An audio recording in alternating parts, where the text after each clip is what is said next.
This is JB Bergado from BSIT 3C. At papakita ko lang yung ginawa namin sa networking tool. Kinonfigure ko lang yung main server, pinalitan ko ng IP address, tsaka ng nilagyan ko ng subnet mask, tsaka plus default gateway, tsaka yung DNS.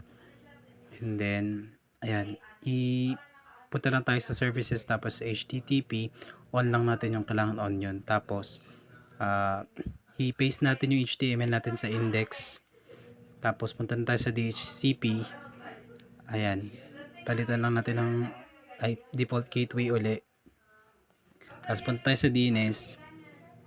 Set lang tayo dyan ng name tsaka ng address. Yung website na i-visit natin mamaya sa main PC. Tapos check lang natin sa main router natin kung nandun yung DNS. Ayan. Check natin. Tapos sa main PC, configure lang natin yan. Config. Tapos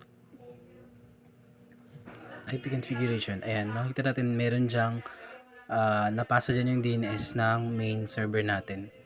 Tapos open natin yung in-add natin na name tsaka address kanina. Ayan, greenstore.com.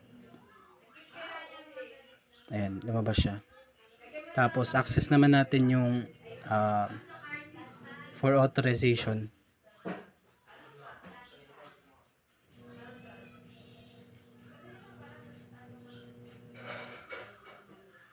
Ayan, nag-open siya.